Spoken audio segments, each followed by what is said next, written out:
Salut à tous, aujourd'hui nous allons examiner diverses histoires de femmes qui, à première vue, avaient tout. Mais derrière la façade scintillante de la haute société se cachait une histoire plus sombre. Des courses aériennes poussées à la folie par le scandale, aux mondaines qui ont perdu leur emprise sur la réalité. Rejoignez-moi alors que nous révélons les histoires choquantes de glamour pour une folie qui a ébranlé l'élite. Mary Lincoln était l'épouse du célèbre président américain Abraham Lincoln. Elle était la première dame, était assez riche et avait une belle famille. Mais en 1875, son propre fils l'a fait interner dans un asile de fous. Alors que lui est-il arrivé? Était-elle vraiment folle? Et pourquoi son fils a-t-il fait ça? Pour répondre à ces questions, nous devons d'abord remonter au début du XIXe siècle. La femme qui est principalement connue aujourd'hui comme l'épouse d'Abraham Lincoln est née sous le nom de Mary Ann Todd le 13 décembre 1818 dans la ville de Lexington au Kentucky. Son père était Robert Smith Todd, un homme dont les ancêtres avaient joué un rôle de premier plan dans la guerre d'indépendance américaine. Robert s'était formé en tant qu'avocat dans sa jeunesse, mais n'a jamais exercé en cabinet privé, préférant lancer diverses entreprises au Kentucky, qui était alors la frontière américaine. Il a également combattu lors de la guerre de 1812 contre les Britanniques, et c'est à peu près à cette époque qu'il a épousé sa femme et la mère de Mary, Elizabeth Todd. Malheureusement, la mère de Mary est décédée suite à des complications de l'accouchement, alors que Mary n'avait que 6 ans. L'année suivante, Robert s'est remarié avec Elizabeth Humphrey. Ce second mariage a donné naissance à 9 enfants, donc la famille Todd était une grande famille. Néanmoins, ils avaient les moyens financiers pour que cela soit confortable, leur famille vivant dans une grande résidence de 14 pièces au centre de Lexington. Mary a également bénéficié d'une bonne éducation pour l'époque, avec un accent sur les langues, les classiques, la danse, la musique et l'étiquette sociale. D'autres aspects de sa jeunesse ont cependant été difficiles, sa relation avec sa belle-mère étant tendue et se sentant également en infériorité numérique, par ses nombreux demi-frères et sœurs. Le Kentucky était un État esclavagiste et les Todds n'étaient pas différents à cet égard. À un moment donné, ils ont réduit en esclavage plus d'une douzaine de personnes, principalement des travailleurs domestiques d'une sorte ou d'une autre. Leur position à cet égard reflétait les conflits que l'esclavage créait dans l'ensemble du pays. Finalement, les Todds renonceraient largement à l'esclavage, mais ils vivaient à la frontière où c'était un sujet controversé. Au milieu du XIXe siècle, un accord précaire avait été conclu selon lequel les États du nord de la côte Est, comme le New Jersey, New York, Boston et le Connecticut, devenaient des États libres où l'esclavage était interdit, tandis que les États du sud de la côte et comme la Virginie, les Carolines et la Géorgie continuaient à baser leurs économies et leurs sociétés sur l'esclavage. Mais la véritable question était de savoir si les nouveaux États, qui étaient admis dans l'Union, devaient être autorisés à pratiquer l'esclavage. Le Kentucky et le Tennessee ont été les premiers de ces États frontaliers, mais à l'époque où Mary Todd grandissait, dans les années 1820 et 1830, le débat s'était déplacé plus à l'ouest, vers des endroits comme le Missouri.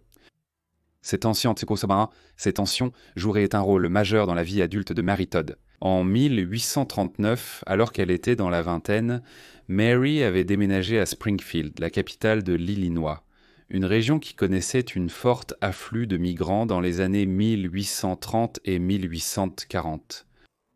Ici, elle était considérée comme une jeune femme spirituelle et sociable et était populaire parmi la noblesse de la ville. Au début, elle était courtisée par le jeune avocat en devenir et politicien du Parti démocrate Stephen A. Douglas, mais c'est également à cette époque qu'elle a rencontré Abraham Lincoln. À l'époque, Lincoln était un avocat de 30 ans à Springfield, qui n'était pas très connu et n'avait pas encore entamé une carrière politique. Les deux sont rapidement devenus proches, mais la relation était particulière. Ils ont rapidement convenu de se marier, cependant ils ont hésité par la suite, Lincoln devenant incertain à propos du mariage et allant même jusqu'à l'annuler à un moment donné. Néanmoins, ils finiraient par se marier le 4 novembre 1842, après une cour relativement longue selon les normes du XIXe siècle. Malgré son début apparemment inhabituel, le mariage de Mary avec Abraham était heureux. Ils auraient plusieurs fils, Robert né en 1843, suivi d'Édouard 3 ans plus tard. Pourtant, Édouard mourrait tragiquement avant son 4e anniversaire à cause de la tuberculose. 2 autres fils suivirent, William né en 1850 et Thomas en 1853. Le couple était également assez excentrique à sa manière. Lincoln était une figure douce et souvent distraite. On savait que ces garçons entraient dans le bureau, perturbant les affaires de ses associés en droit. Il se plaignait fréquemment à Abraham à ce sujet, mais il ne faisait rien pour résoudre la situation. Mary était une femme tourmentée à plusieurs niveaux. Elle avait des sautes d'humeur fréquentes, des éclats publics et un tempérament féroce.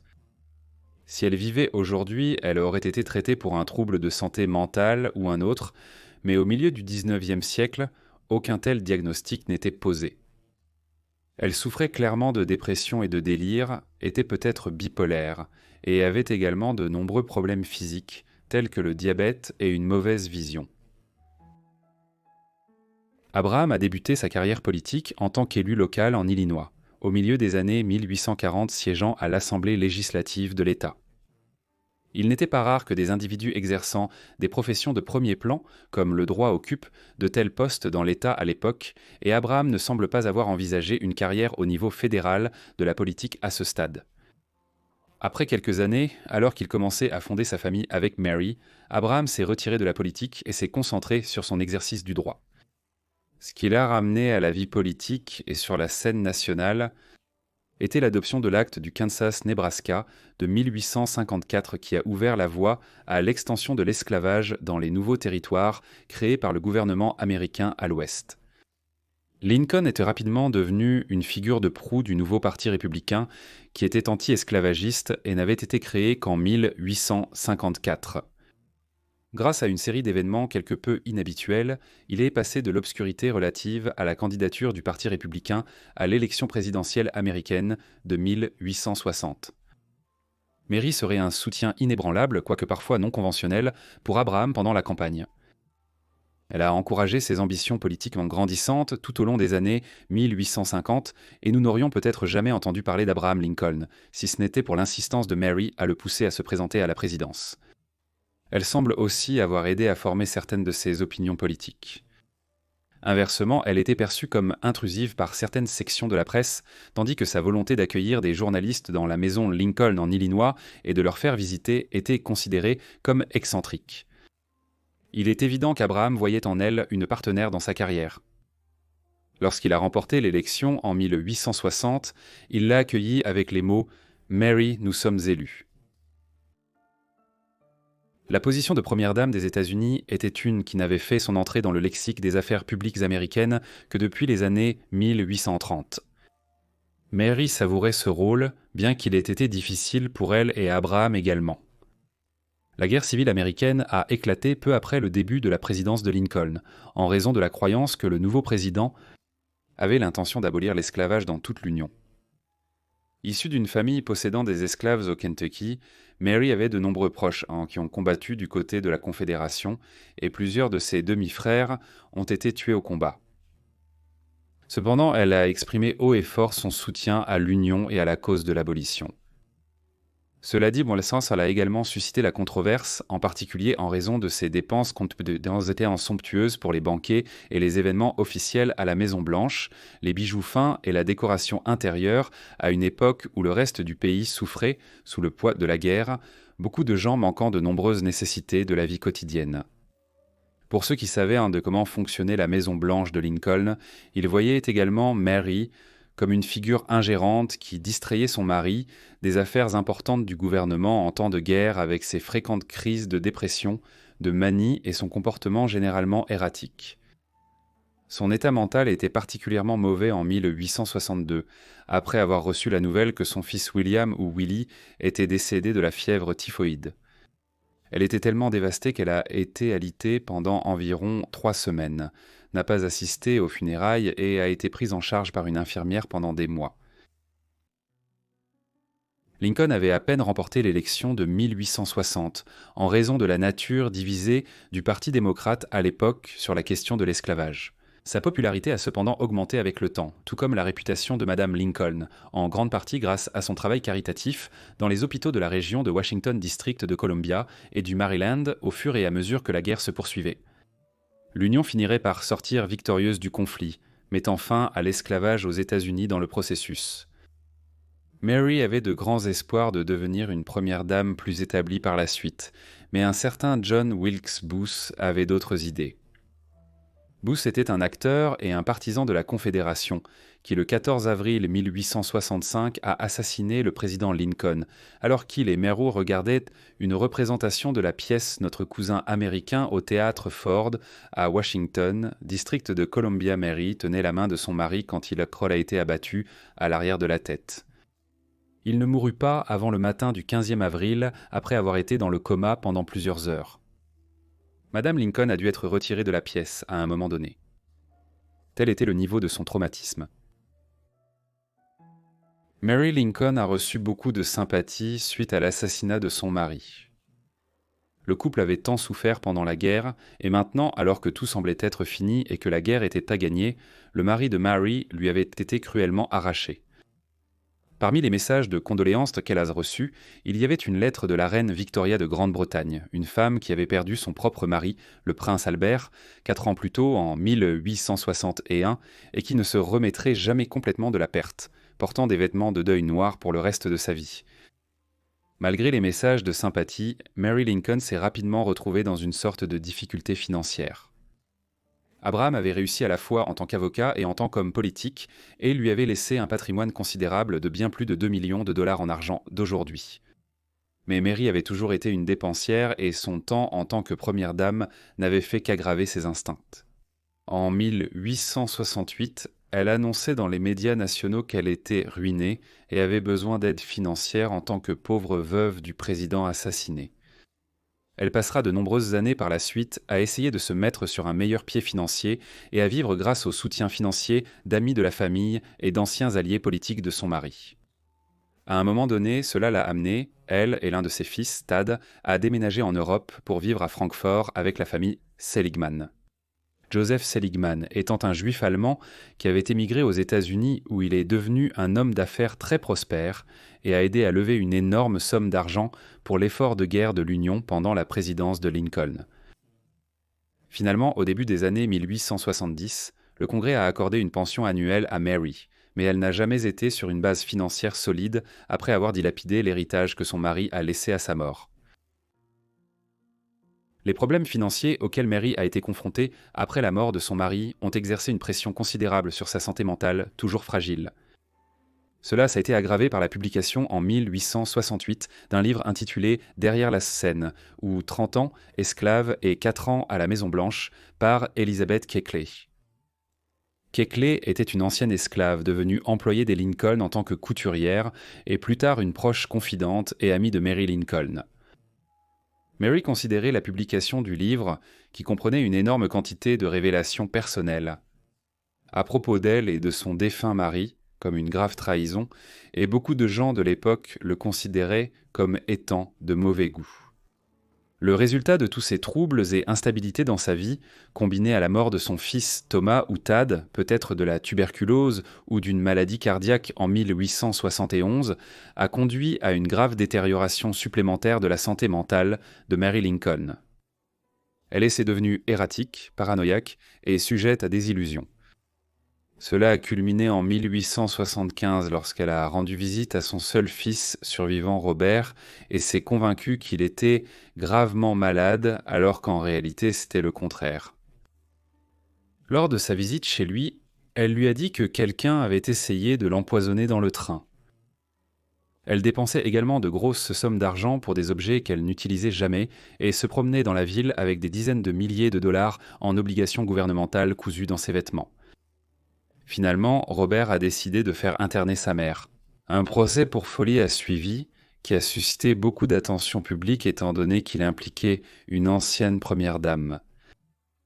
Peu de temps après la procédure judiciaire, Mary était dans un tel état d'esprit qu'il semble qu'elle ait essayé de mettre fin à ses jours. Eh bien, elle est allée dans plusieurs pharmacies et a commandé assez de laudanum pour se tuer, mais un pharmacien astucieux a remarqué cela et lui a plutôt donné un placebo. Initialement, Mary a été internée à l'asile de Batavia en Illinois, mais par la suite, des complications dans l'affaire, notamment le fait que Robert contrôlait les finances de sa mère et était considéré par de nombreux observateurs, peut-être assez injustement, pour avoir des arrière-pensées en cherchant à faire interner sa mère, ont commencé à émerger.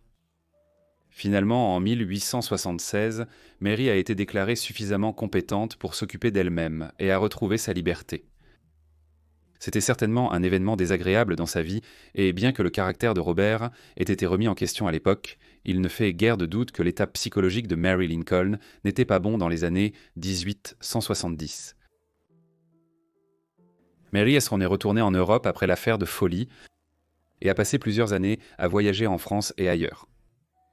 Sa santé a encore décliné pendant ces années, un développement en grande partie attribuable à plusieurs chutes qu'elle a subies lors de ses voyages. Au début des années 1880, alors qu'elle n'était encore que dans la soixantaine, elle était de retour en Amérique et de plus en plus confinée à la maison de sa sœur à Springfield, Illinois. Elle y est décédée le 16 juillet 1882 après avoir fait une chute qui a rapidement conduit à un coma et à une crise cardiaque. Elle avait 63 ans. L'une des rares consolations des problèmes de sa vie ultérieure était qu'elle et Robert se sont réconciliés peu de temps avant sa mort. Mary est généralement jugée comme une première dame très moyenne, voire médiocre par les historiens, ses diverses difficultés ayant distrait son mari de ses devoirs officiels en temps de crise nationale, bien qu'un portrait plus sympathique d'elle ait émergé récemment, notamment suite à son interprétation par Sally Field dans le film Lincoln de Steven Spielberg. Adèle Hugo était la fille de l'un des écrivains les plus célèbres de France. Elle a eu une bonne enfance, mais les tragédies familiales et les problèmes romantiques lui ont causé une grande tristesse. Avec le temps, elle est tombée dans la folie, beaucoup pensant qu'il s'agissait de schizophrénie. Alors comment cela lui est-il arrivé et pourquoi aurait-elle traqué quelqu'un pendant plus de 15 ans ? Pour découvrir tout cela, retournons au début. Adèle Hugo est née le 24 août 1830 à Paris, la capitale de ce qui était alors le Royaume de France. Adèle a été nommée d'après sa mère, Adèle Fouché, et son père, comme vous l'avez peut-être deviné, était Victor Hugo. Ses parents avaient 5 enfants. Leur premier enfant, Léopold, est né en 1823, mais est mort en bas âge. Ensuite est venue une fille, Léopoldine, née en 1824. Un autre fils, Charles, est né en 1826, suivi de François-Victor 2 ans plus tard, et enfin Adèle. Pour comprendre correctement la vie d'Adèle, nous devons examiner ses parents. Comme vous le savez peut-être, son père était l'un des écrivains les plus acclamés du XIXe siècle. Lorsque Adèle est née, il était un auteur dans la fin de la vingtaine avec une petite réputation. Mais il travaillait sur un certain livre intitulé « Le bossu de Notre-Dame » qui établirait son nom dans les cercles littéraires français et il continuerait à écrire de nombreuses autres œuvres célèbres. Parmi ceux-ci, Les Misérables est sans aucun doute le plus célèbre. La renommée de Victor en tant qu'écrivain verrait Adèle évoluer dans les cercles littéraires et culturels pendant une grande partie de sa vie, mais comme nous le verrons, ses opinions politiques et d'autres facteurs conduiraient également à l'exil de la famille de France. Mais est-ce cet exil qui conduirait à l'instabilité mentale d'Adèle, ou était-ce le résultat de quelque chose d'autre entièrement, avant que nous répondions à cela ? Regardons sa vie antérieure. La vie précoce d'Adèle était privilégiée. Elle a grandi à une époque où la France adoptait les nouvelles innovations technologiques qui avaient alimenté la révolution industrielle en Grande-Bretagne depuis les années 1770.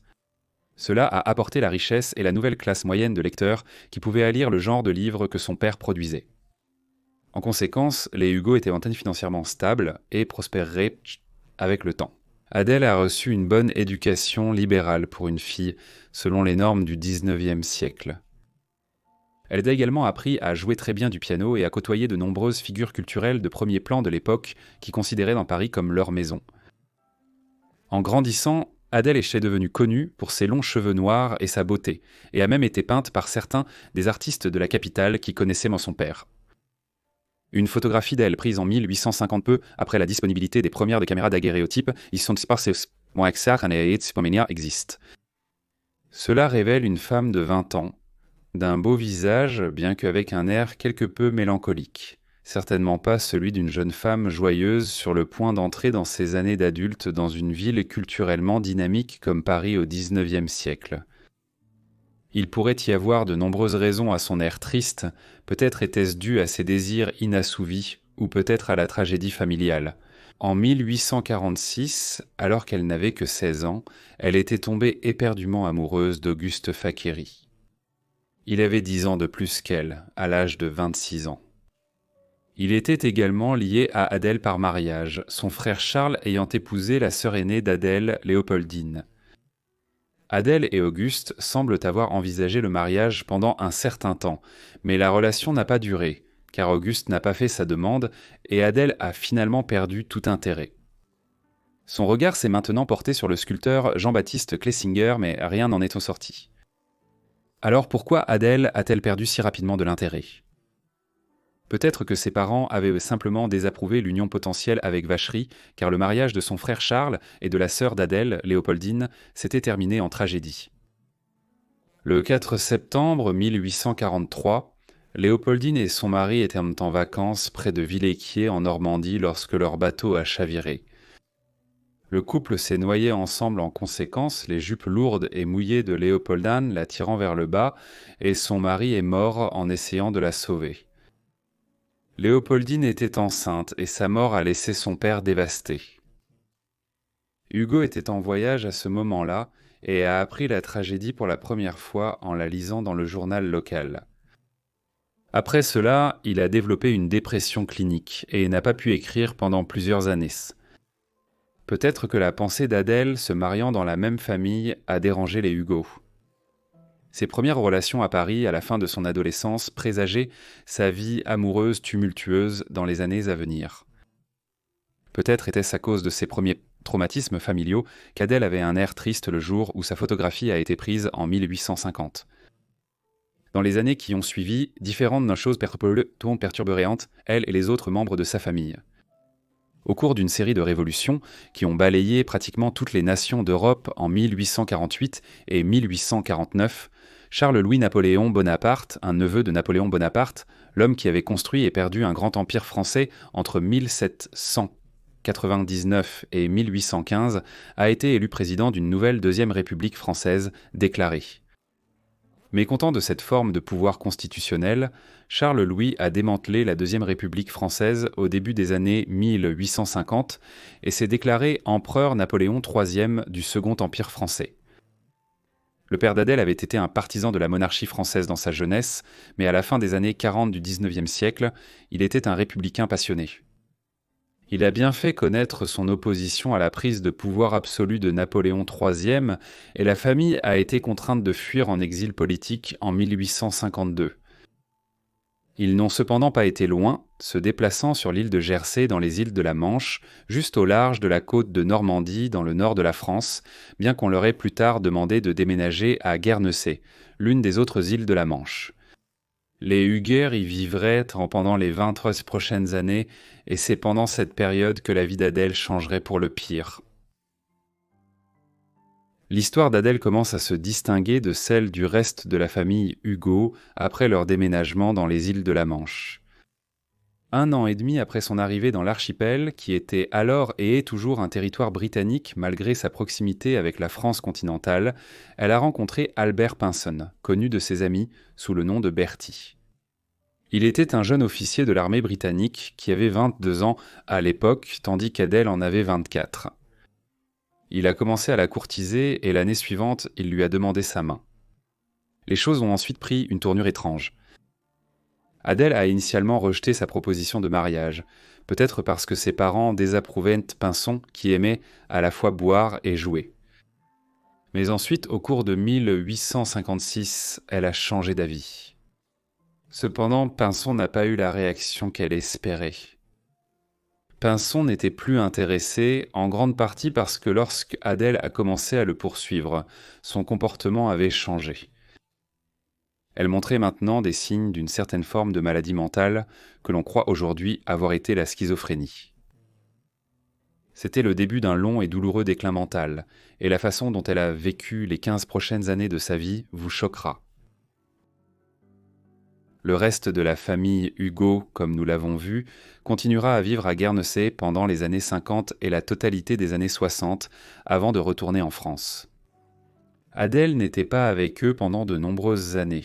À partir de 1856, elle a fréquemment visité l'Angleterre dans sa poursuite du capitaine Pinson, qui était stationné entre Londres et son régiment dans le comté de Bedfordshire.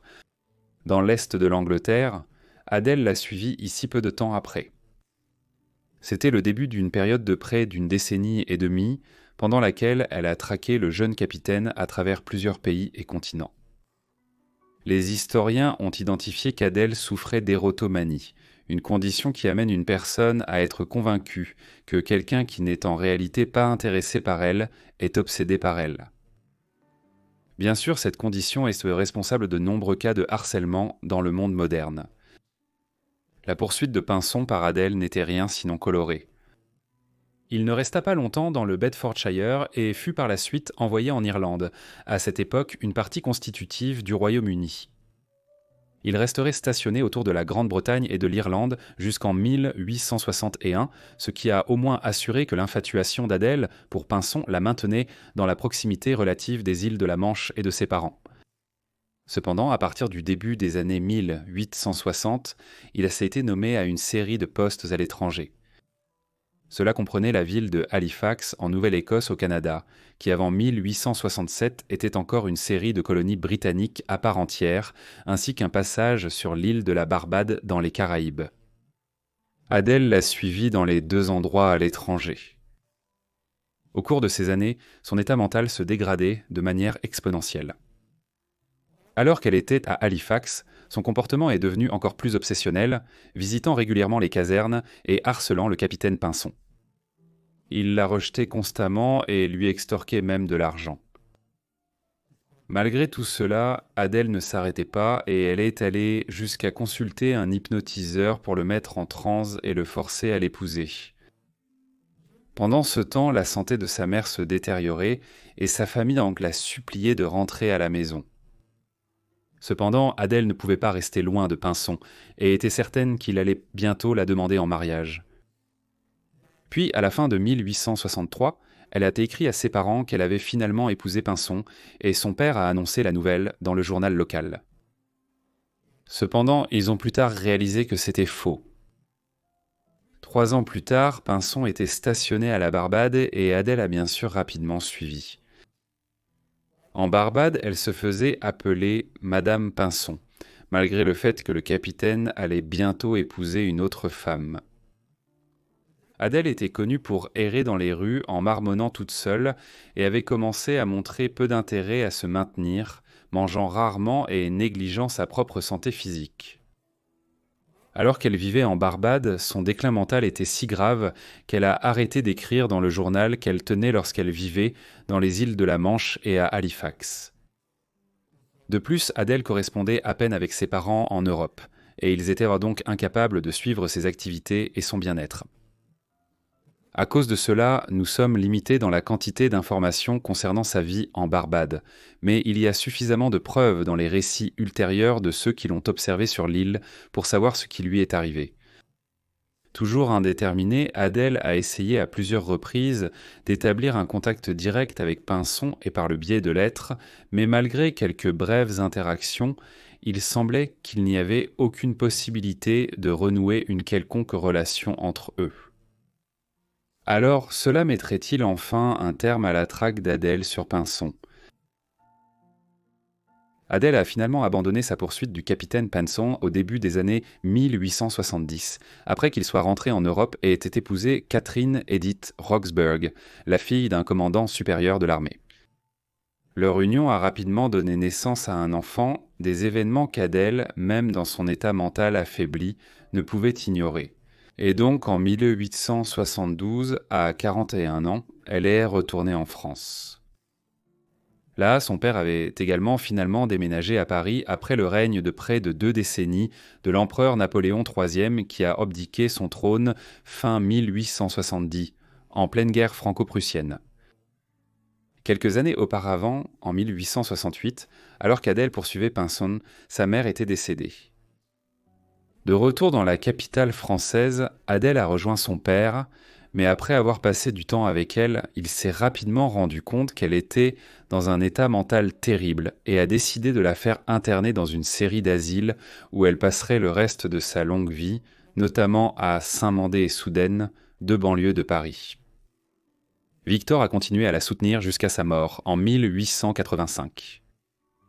Là, elle a montré des symptômes de schizophrénie sévères, tels que des hallucinations, et ne reconnaissait souvent pas les connaissances qui lui rendaient en visite, traumatisée à la fois par ses expériences dans sa jeunesse en fuyant la France, sa poursuite vouée à l'échec de Pinson, et aussi la mort prématurée de plusieurs de ses frères et sœurs.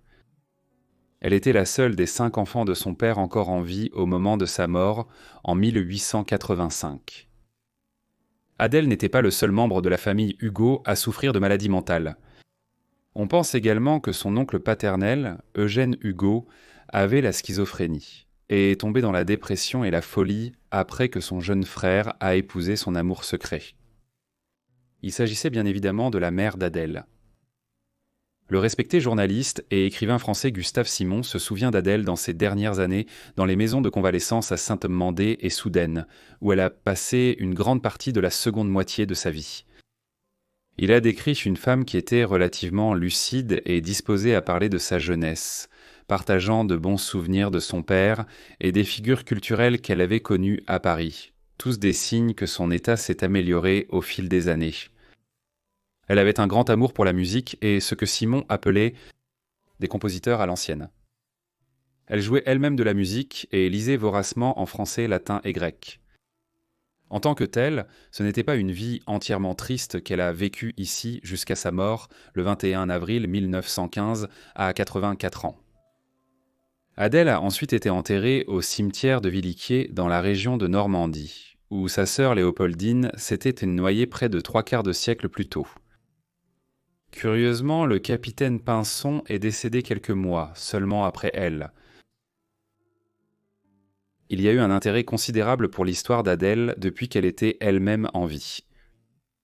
En particulier, sa relation avec Pinson a suscité une attention considérable. L'exemple le plus frappant de cela a été l'apparition en 1975 d'un film sur le sujet réalisé par le grand réalisateur de la Nouvelle Vague française, François Truffaut. L'histoire d'Adèle H mettait en vedette Isabelle Adjani, âgée de 20 ans, dans le rôle d'Adèle qui a lancé sa carrière. La représentation par le film de sa relation condamnée avec le capitaine a reçu des éloges de la critique. Adjani a été nominée pour un Oscar dans la catégorie Meilleure actrice, la plus jeune nominée de l'histoire de la récompense à cette époque. L'histoire d'Adèle a également fait l'objet de nombreux livres au cours des dernières décennies. Elles ont été racontées avec une nouvelle perspective dans un livre de Mark Bostridge, À la poursuite de l'amour, tout juste publié en 2024. Ainsi, bien que son histoire de vie ait été tragique, le récit d'Adèle Hugo continue de fasciner plus d'1 siècle et demi après sa poursuite désespérée du capitaine Pinson. Lucia Joyce était la seule fille de James Joyce, l'auteur d'Ulysse et l'un des écrivains les plus importants de l'entre-deux-guerres. Lucia était une beauté reconnue et une danseuse talentueuse, mais dans les années 30, sa santé mentale a commencé à se dégrader. Après cela, elle a été enfermée dans des asiles pendant plus de 50 ans et a ensuite été effacée de l'histoire. Explorons ensemble son histoire. Lucia Anna Joyce est née le 26 juillet 1907, à Trieste, ville portuaire du nord-est du Royaume d'Italie. Cette petite ville est située sur la mer Adriatique, près de la frontière actuelle entre la Slovénie et l'Italie, mais à l'époque, elle bordait l'Empire austro-hongrois. Il est impossible de comprendre l'histoire de la vie de Lucia sans explorer qui étaient Santin et ses parents. Son père était James Joyce, un Irlandais qui est devenu l'une des figures littéraires les plus influentes d'Europe au XXe siècle. Il est l'auteur d'œuvres telles que Dubliners et un portrait de l'artiste en tant que jeune homme. Cependant, son œuvre la plus célèbre était Ulysse. Joyce est largement considérée comme ayant établi de nombreux éléments de la littérature d'avant-garde et du modernisme. La mère de Luchy était Nora Barnacle, une femme issue d'une famille pauvre de Galway à l'ouest de l'Irlande, mais qui avait déménagé à Dublin alors qu'elle était encore enfant. Elle y a rencontré Joyce en 1904 et ils ont commencé à entretenir une relation. Malgré le fait que les œuvres de Joyce étaient alors presque toujours situées à Dublin et en Irlande, le couple a quitté l'île quelques mois seulement après leur rencontre et ne reviendrait jamais pour une période prolongée, établissant leur domicile à Trieste. Lucia, son frère aîné Giorgio, est né là-bas en 1905 et elle est née 2 ans plus tard. Après que Nora ait fait une fausse couche en 1908, elle n'aurait plus d'autres enfants. La petite famille a vécu à Trieste pendant les premières années de Lucia. À cette époque, Joyce n'était pas un écrivain établi et leur existence était précaire, la famille survivant souvent grâce à de petits legs de mécènes que James avait acquis, comme un certain Tore Schmitz, lui-même écrivain, qui croyait que Joyce avait du potentiel. Mais c'était une période difficile.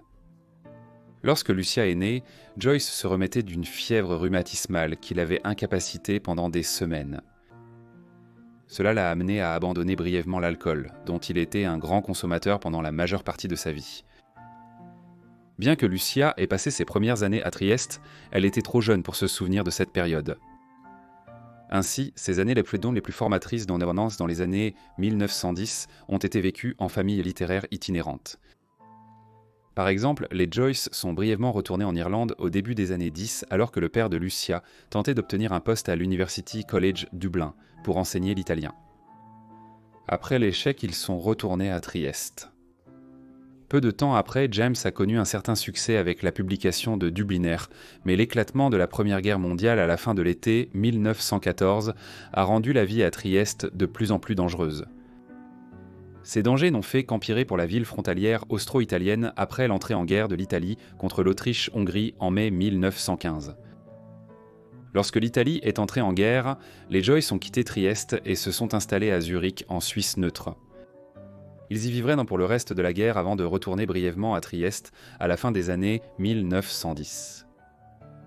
C'était une quantité perturbatrice de déplacement pour un enfant, et à la fin, alors que Lucia entrait dans son adolescence, elle développait déjà une relation étrange avec ses parents, en particulier sa mère Nora.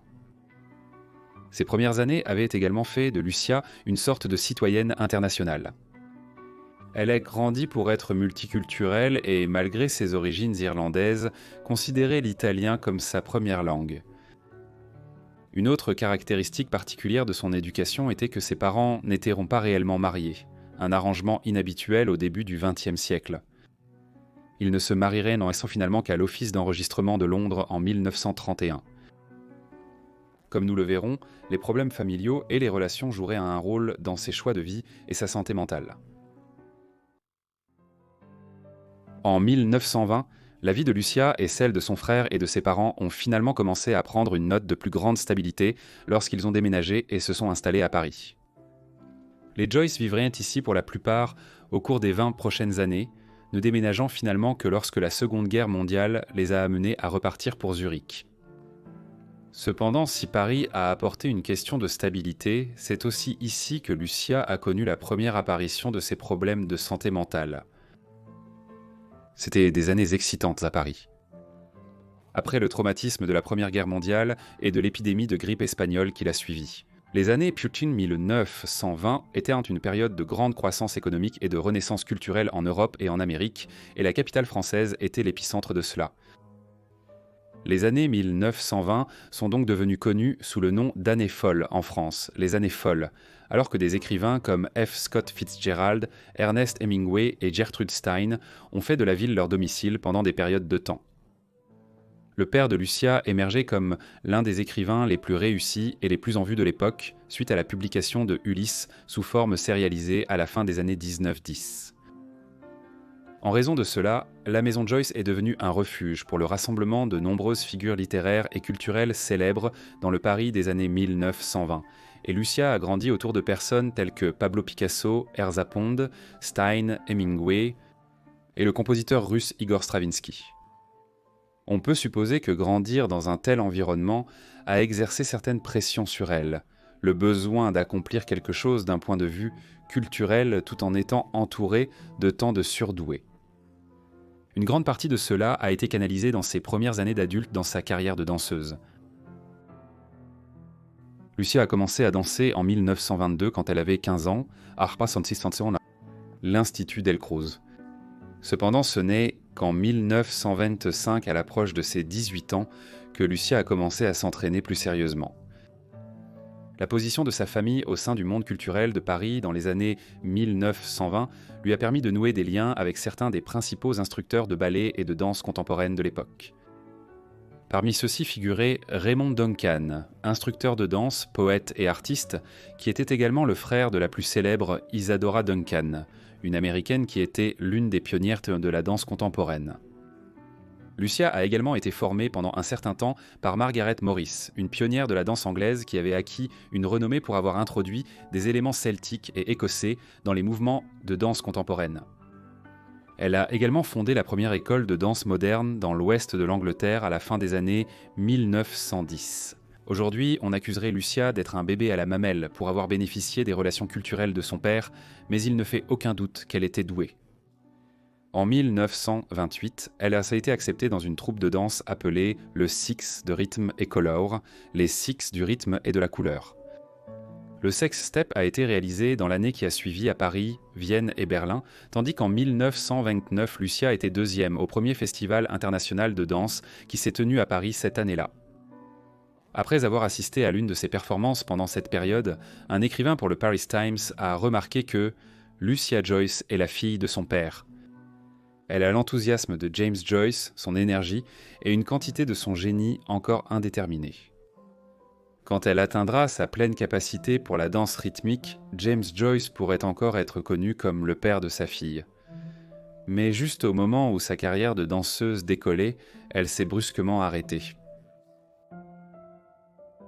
Fin 1929, Lucia a soudainement abandonné sa carrière de danseuse, disant à ses amis qu'elle n'était pas physiquement assez forte pour continuer en tant que danseuse. Les raisons exactes de sa décision ont fait l'objet d'un débat considérable, certains historiens suggérant que c'était son père qui a mis fin à sa carrière. Apparemment, Joyce pensait que la carrière de danseuse de sa fille était trop exigeante physiquement et causait beaucoup de stress à Lucia, aggravant la relation déjà très difficile entre Lucia et sa mère. C'est à peu près à cette époque qu'elle a commencé une relation avec Samuel Beckett, un écrivain irlandais vivant à Paris, qui a brièvement été le secrétaire de son père. Il recevra le prix Nobel de littérature de nombreuses années plus tard, en 1969. Leur relation a été brève, car Beckett était engagé avec une autre femme, et a dit à Lucia qu'il était plus intéressé par son père et son écriture qu'elle. La décision de Lucia d'arrêter la danse, combinée à l'échec de sa relation avec Beckett, a conduit à une baisse dramatique de la santé mentale de Lucia en 1930. Joyce écrirait à Harriet Shaw Weaver, l'une de ses mécènes à ce sujet, déclarant que cela a conduit à un mois de larmes, car elle pense avoir gaspillé 3 ou 4 années de dur labeur et sacrifié son talent. Les choses se sont encore détériorées au début des années 30. La nature exacte de la maladie de Lucia fait l'objet de controverses, bien qu'il semble y avoir des éléments de schizophrénie impliqués. À un moment donné, elle a été envoyée en Suisse, où elle a séjourné à la clinique psychiatrique Borg Helsley à Zurich, où la famille avait vécu au milieu des années 10 et où James Joyce revenait encore parfois pour se faire soigner pour sa vue qui déclinait prématurément. Là-bas, Lucia a été traitée pendant un certain temps par Carl Jung, le grand psychanalyste qui avait été formé par Sigmund Freud et qui est plus tard devenu un rival de son mentor. Ces années s'étaient entendues, Lucia souffrant souvent de violentes crises qui se manifestaient envers sa famille et en particulier envers sa mère. L'état psychologique dégradé de Lucia a atteint son paroxysme en 1935 lors d'une visite à des parents dans la ville de Bray, au sud de Dublin, en Irlande. Pendant les vacances, elle a allumé un feu au milieu du salon de la maison de sa cousine et a essayé de déboutonner le pantalon de plusieurs visiteurs masculins de la maison. Elle avait également pour habitude d'ouvrir le robinet de gaz la nuit, inondant la maison de fumée jusqu'à ce que quelqu'un se réveille et l'éteigne à nouveau. Pour couronner le tout, elle a ensuite complètement disparu de Bray et s'est enfuie à Dublin, où elle a passé presque une semaine entière à dormir dans les portes. Peut-être sans surprise, lorsqu'elle est retournée à Paris et que ses parents ont appris l'ampleur de ce qui s'était passé, ils ont décidé de la faire interner dans un asile à Ivry-sur-Seine, en périphérie de la capitale française. Lucie passerait la majeure partie des 15 prochaines années à Ivry, bien qu'elle ait été envoyée pendant un certain temps à l'hôpital Saint-Andrew en Grande-Bretagne pour évaluation. Son père et son frère Giorgio lui rendaient en visite à Ivry les dimanches pendant plusieurs années, mais il n'y a aucune trace que sa mère l'ait jamais revue après son internement. James était visiblement très perturbé par son état, et le personnage de Mama Lugio dans son roman de 1939 Finnegan's Wake est probablement basé en partie sur Lucia. La visite s'est arrêtée à l'été 1940 lorsque les Joyce ont fui Paris à la suite de l'invasion nazie de la France et se sont installés à Zurich en Suisse. James y est décédé seulement 6 mois plus tard, tandis que la mère de Lucia a vécu une autre décennie dans la ville suisse avant sa propre mort. En 1951, Lucia a été transférée d'Evry en France à l'hôpital Saint-Andrew à Northampton en Angleterre où elle avait été examinée dans le milieu des années 30. Elle passerait le reste de sa vie ici.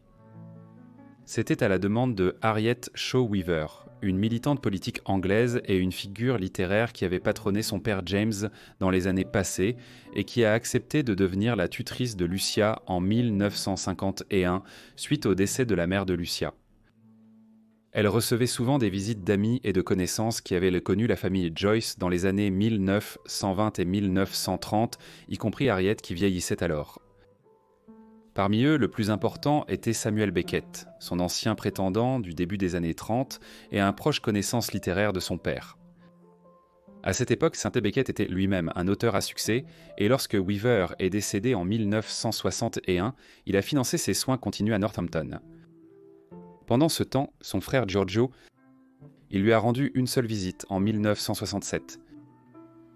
Lucia est décédée des suites d'un accident vasculaire cérébral le 12 décembre 1982, à l'âge de 75 ans. Elle était le dernier membre survivant de sa famille, Giorgio étant décédé 6 ans plus tôt. Après la mort de Lucia, son neveu Stephen a pris la plupart de ses écrits et les a détruites. Cela comprenait sa correspondance avec son père et apparemment de la poésie dans un roman qu'elle avait écrit.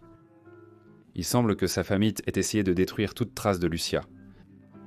Ses dossiers médicaux ont été brûlés et Carl Jung a également détruit toutes ses notes en relation avec son temps passé avec Lucia.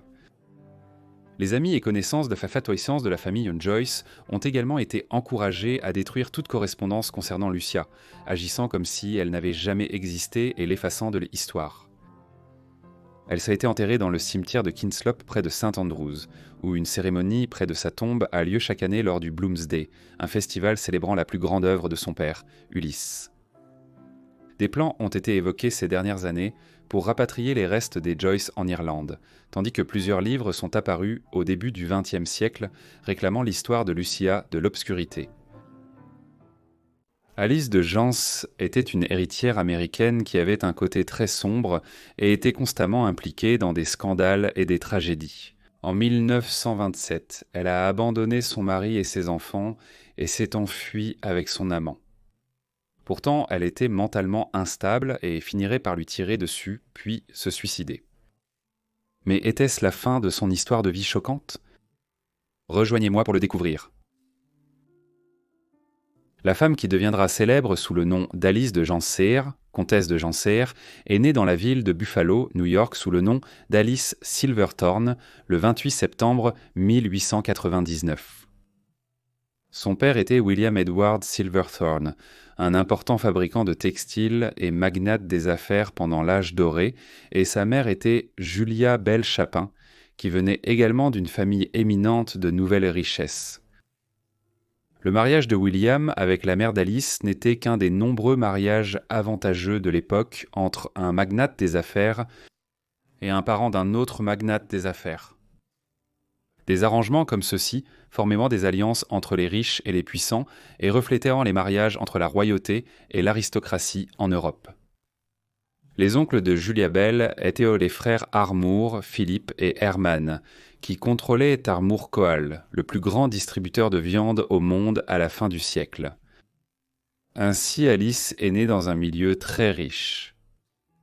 Elle était le seul enfant du couple, mais sa mère est malheureusement décédée de la tuberculose en 1907, alors qu'elle était encore jeune.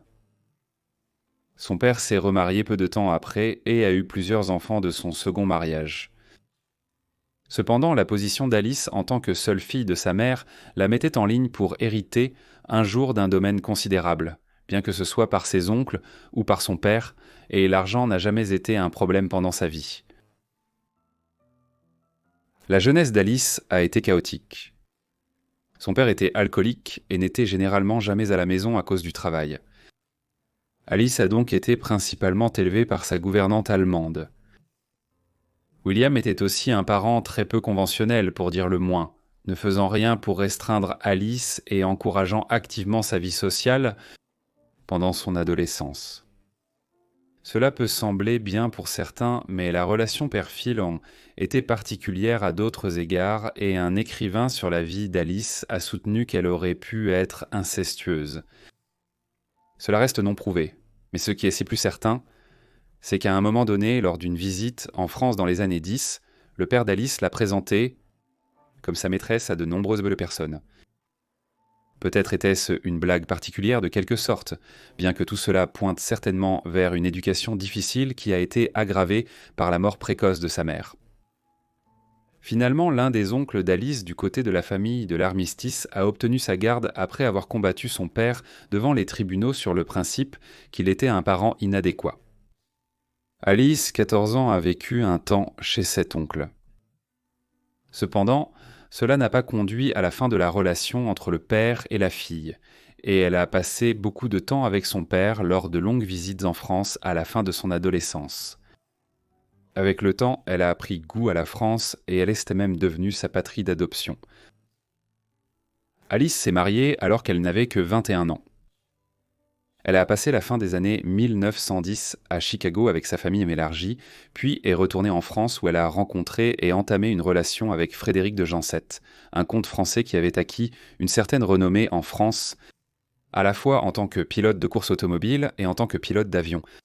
Dans la jeune force aérienne française pendant la Première Guerre mondiale, ils se sont mariés après une courte cour d'à peine quelques semaines. 2 enfants, toutes deux des filles, nommées Nolan et Paola, sont nés en 1922 et 1924. Alice et sa jeune famille ont rapidement décidé de s'installer à Paris. En se mariant, Alice avait reçu une part importante de son héritage et, combiné, ils n'avaient aucune préoccupation financière, conservant même un grand personnel domestique pour s'occuper de nombreuses tâches pour eux. Ainsi, alors qu'ils avaient 2 jeunes nourrissons arrivant l'un après l'autre, Alice et son mari ont peu fait pour s'en occuper et ont pu maintenir une vie sociale animée dans la capitale française. C'était le début des années folles, la période de célébration de l'essor économique, du jazz et des fêtes à travers le monde occidental après les années difficiles de la Première Guerre mondiale. Comme nous l'avons vu plus tôt, le père d'Alice n'a imposé aucune limite à sa fille et a encouragé sa vie sociale. Maintenant, une femme dans la vingtaine et mère, son style de vie excessif a continué et les 2 gens seuls se sont socialisés avec certaines des figures littéraires et artistiques les plus connues de la période de l'entre-deux-guerres dans les clubs de jazz de Paris. Pourtant, Alice n'était pas juste une jeune femme sociable. Parfois, elle était erratique et excentrique et recherchait la notoriété. Comme cela deviendrait clair cependant, sa personnalité flamboyante ne dissimulait que légèrement son caractère quelque peu instable. En 1925, les 2 gens de Saïse ont quitté la France pour un temps pour rejoindre leurs amis, Lord et Lady Errol, dans la communauté coloniale d'expatriés qui avait vu le jour dans la vallée de Wanjoi au Kenya près de Nairobi.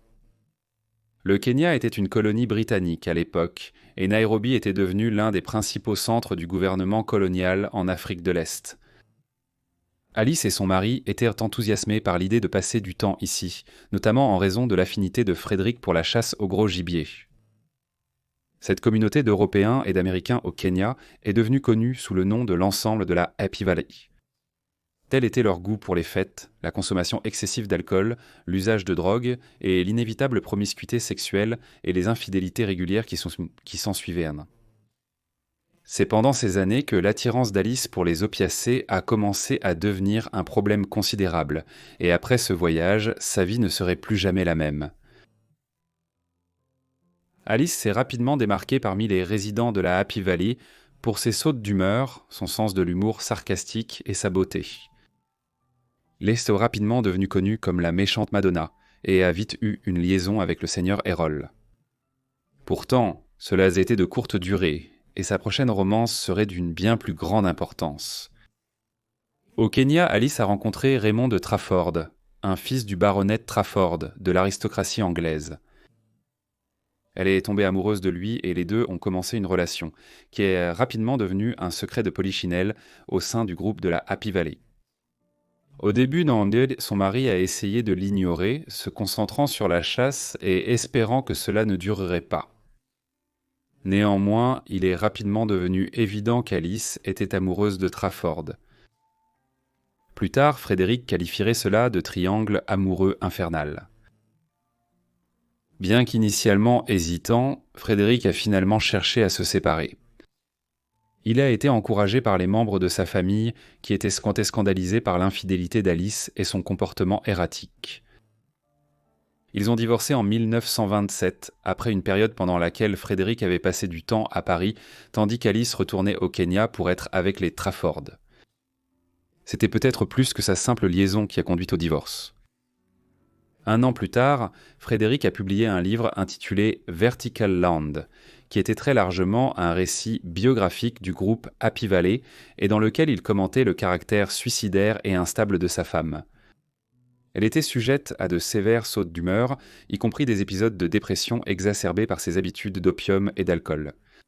Beaucoup de cela était génétique, et Alice souffrait clairement d'une sorte de dépression clinique ou de troubles bipolaires. Et d'autres membres de sa famille élargie s'étaient suicidés dans les années passées. Avec le départ de son mari, l'amant d'Alice allait découvrir à quel point elle pouvait être instable. Le 25 mars 1927, alors qu'il était à Paris, il lui a annoncé qu'il ne pouvait pas se marier, car sa famille catholique romaine s'opposait au scandale social que cela pourrait causer et le déshériterait. Eh bien, il s'avère que Raymond avait brisé son mariage. Cela a conduit à l'un des événements les plus scandaleux de la vie d'Alice. Quelques heures plus tard, alors que le couple traversait la gare du Nord à Paris, où Raymond devait prendre un train pour la Manche, puis un ferry pour l'Angleterre, elle a tiré sur Raymond dans la poitrine avant de retourner son pistolet contre elle-même afin de prendre leur vie. Miraculeusement, ce n'était pas la fin de l'histoire d'elle et de Raymond. Après la fusillade, le couple a été transporté d'urgence à l'hôpital Lariboisière, où Raymond était dans un état critique et le resterait pendant plusieurs jours. Il a failli mourir car la balle avait effleuré l'un de ses poumons. Alice, en revanche, elle a subi une blessure mineure et comme on s'attendait à un rétablissement rapide, la police française a monté la garde devant sa chambre. Elle devait être accusée de tentative de meurtre une fois qu'elle se serait rétablie. Alice a fait peu pour se protéger de l'accusation, bien qu'elle prétendait regretter ses actions. Elle a ouvertement admis à un gendarme français lorsqu'elle a été interrogée qu'elle avait tiré sur Raymond mais a mystérieusement refusé de dire pourquoi. Au final, à travers un ensemble de circonstances des plus particuliers, elle ne serait jamais pleinement poursuivie. Raymond a progressivement récupéré et retrouvé la santé. Cela s'est produit alors même que la famille élargie d'Alice lançait une campagne médiatique et juridique pour la protéger, ainsi que la réputation de l'entreprise familiale, car la fusillade avait fait les gros titres internationaux.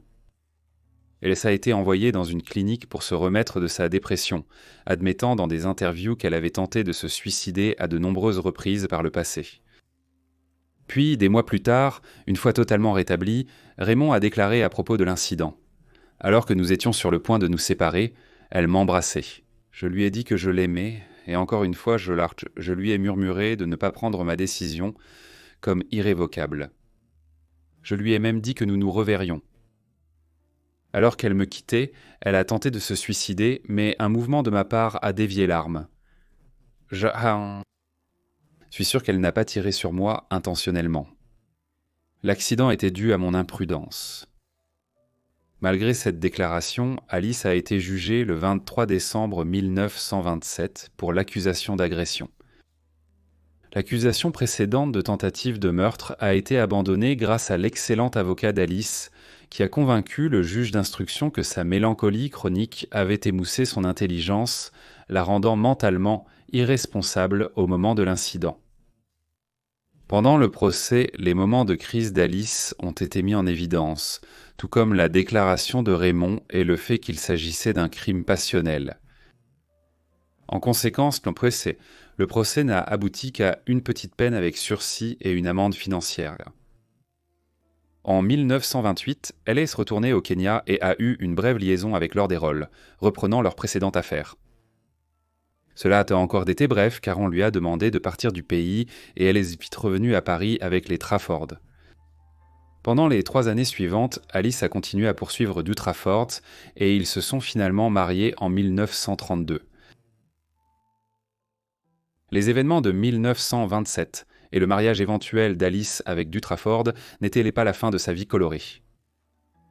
Elle et Raymond sont retournés au Kenya, bien que les autorités aient été réticentes à la laisser passer beaucoup de temps parmi l'ensemble de la Happy Valley, méfiantes de son passé notoire.